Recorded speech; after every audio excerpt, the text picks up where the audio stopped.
Viewers, നമ്മുടെ integration എക്സാമുകൾ start ചെയ്തിരിക്കുകയാണ്. പല ദിവസങ്ങളിലായിട്ട് പല സ്കൂളുകളിൽ പഠിക്കുന്ന മക്കൾക്ക് എക്സാമുകൾ നടന്നുകൊണ്ടിരിക്കുകയാണ് അല്ലെ. അപ്പൊ ഇന്ന് മിസ് വന്നിട്ടുള്ളത് നമ്മുടെ മലയാളത്തിൽ ഏറ്റവും ഇമ്പോർട്ടന്റ് ആയിട്ടുള്ള കുറച്ച് ക്വസ്റ്റ്യൻസ് ഡിസ്കസ് ചെയ്യാനായിട്ടാണ്. മക്കൾ വീഡിയോ സ്കിപ്പ് ചെയ്യാതെ കാണുക, കാരണം ഓരോ ചോദ്യങ്ങളും പ്രധാനപ്പെട്ടതാണ്. ആദ്യത്തെ ചോദ്യം ഇതാണ്: സസ്യങ്ങളും പ്രയോജനങ്ങളും അല്ലെ. അനുവിന്റെ അമ്മ വിവിധ തരം ആവശ്യങ്ങൾക്കായി വീട്ടുവളപ്പിൽ നിന്ന് ശേഖരിച്ചിട്ടുള്ള സസ്യങ്ങളാണ് ചുവടെ കൊടുത്തിരിക്കുന്നത്. ഇവയെ ആവശ്യങ്ങൾക്കനുസരിച്ച് നമ്മൾ എന്ത് ചെയ്യണം? പട്ടികപ്പെടുത്തണം. അപ്പൊ നമ്മൾ പഠിച്ചിട്ടുണ്ട് അല്ലെ, ഓരോ ചെടികളും നമ്മൾ ഉപയോഗിക്കുന്നത് വിവിധ ആവശ്യങ്ങൾക്ക് വേണ്ടിയിട്ടാണ്. ഭക്ഷണത്തിന് നമ്മൾ ഉപയോഗിക്കുന്നവരുണ്ട് അല്ലെ, അതുപോലെ തന്നെ എന്താണ് മറ്റു ആവശ്യങ്ങൾക്ക് വേണ്ടിയിട്ടും നമ്മൾ സസ്യങ്ങൾ ഉപയോഗിക്കുന്നുണ്ട്. അപ്പൊ ഇവിടെ തന്നിട്ടുള്ള സസ്യങ്ങൾ നമുക്കൊന്ന് വായിച്ചു നോക്കാം. തുളസിയുണ്ട്, കറിവേപ്പ്, ചെമ്പരത്തി, മുല്ല, തുമ്പ, ഇഞ്ചി, റോസ്, ജമന്തി, വഴുതന, പയർ, ചീര, വേപ്പ്, മത്തൻ, മുരിങ്ങ, കറ്റാർവാഴ അല്ലെ. മുഴുവൻ സസ്യങ്ങളാണ്, നമ്മളെയൊക്കെ വീട്ടുവളപ്പിൽ ഉണ്ടാവാൻ സാധ്യതയുള്ള സസ്യങ്ങൾ തന്നെയാണ് അല്ലെ. ഇവയെ നമ്മൾ എന്ത് ചെയ്യാൻ പോവാണ്? വ്യത്യസ്ത കാറ്റഗറി ആയിട്ട് മാറ്റാൻ പോവാണ്, വ്യത്യസ്ത പട്ടികയിലേക്ക് മാറ്റി എഴുതാൻ പോവുകയാണ്.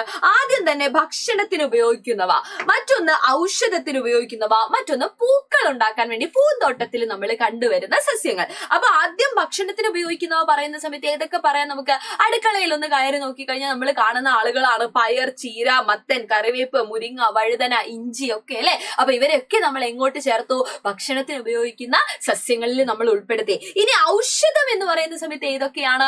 യെസ്, നമ്മൾ മരുന്നൊക്കെ ആയിട്ട് ഉപയോഗിക്കുന്ന അല്ലെ, എന്തെങ്കിലും ചെറിയ ചെറിയ ആവശ്യങ്ങൾക്കൊക്കെ ആയിട്ട്. ഇപ്പൊ ഒരു എക്സാമ്പിൾ പറയുകയാണെങ്കിൽ ഒന്ന് ആവി പിടിക്കാൻ വേണ്ടിയിട്ട്, അല്ലെങ്കിൽ ഒരു ജലദോഷം വന്നു കഴിഞ്ഞാൽ ഒക്കെ നമ്മൾ ഉപയോഗിക്കുന്ന ആളുകളാണ് തുളസി ഒക്കെ അല്ലെ. അപ്പൊ തുളസി പോലെയുള്ള സസ്യങ്ങളെയാണ് നമ്മൾ ഔഷധ സസ്യങ്ങൾ എന്ന് വിളിക്കുന്നത്. അപ്പൊ തുളസിയുടെ കൂടെ ഇതാ വേപ്പ്, കറ്റാർവാഴ, ഈ മൂന്ന് പേരും എന്ത് തന്നെയാണ്?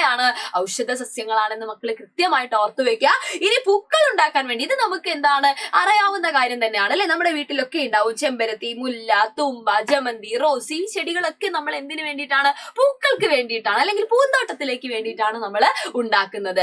ഓക്കെ, അപ്പൊ അത്രയും കാര്യങ്ങൾ ഓർത്തു വെക്കുക. അപ്പൊ ഇതേപോലെ ചെടികൾ കിട്ടിക്കഴിഞ്ഞു കഴിഞ്ഞാൽ കൃത്യമായിട്ട് നമുക്ക് എന്ത് ചെയ്യാൻ പറ്റണം? നമുക്ക് ഇങ്ങനെ കാറ്റഗറി ആയിട്ട് പട്ടികയിലേക്ക് തരം തിരിച്ച് എഴുതാനായിട്ട് മക്കൾക്ക് പറ്റണം. കഴിഞ്ഞിട്ടില്ല, ഒരു ചോദ്യം കൂടെ മിസ് കാണിച്ചു തരാം. ഇതാ നോക്കിയേ, വ്യത്യസ്ത തരത്തിലുള്ള ഇലകളുണ്ട്. ഈ ഇലകൾ കൊണ്ടുള്ള പ്രയോജനങ്ങൾ ഇതാ ഈ കോളത്തിൽ എഴുതാൻ വേണ്ടിയിട്ട് നമുക്ക് ചോദ്യങ്ങൾ വരാറുണ്ട് അല്ലെ. അപ്പൊ നമ്മൾ എന്ത് ചെയ്യണം? ഓരോ ഇലകളുടെയും പ്രത്യേകതകൾ നമ്മൾ അറിഞ്ഞിരിക്കണ്ടേ. ഇപ്പൊ ഇതാ വാഴയിലയെ പറ്റി പറയുകയാണെങ്കിൽ ഇവിടെ തന്നിട്ടുണ്ട് ഭക്ഷണം കഴിക്കാനായിട്ട്. ശരിയാണ്, സദ്യയൊക്കെ ഉണ്ണാനായിട്ട് നമ്മൾ വാഴയില ഉപയോഗിക്കാറില്ലേ?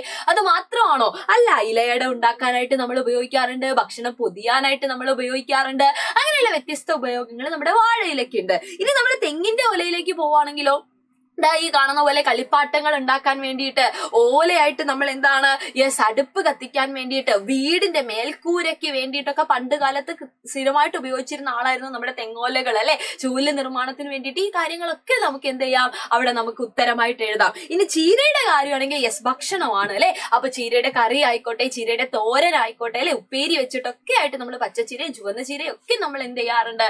കഴിക്കാറുണ്ട്. ഇനി തുളസിയിലയോ, നമ്മൾ നേരത്തെ കണ്ടു തുളസി എന്ന് പറയുന്നത് ഏറ്റവും നല്ലൊരു ഔഷധമാണ്. അപ്പൊ ഔഷധത്തിനായിട്ട് നമ്മൾ ഉപയോഗിക്കുന്നതാണ് നമ്മുടെ തുളസിയില.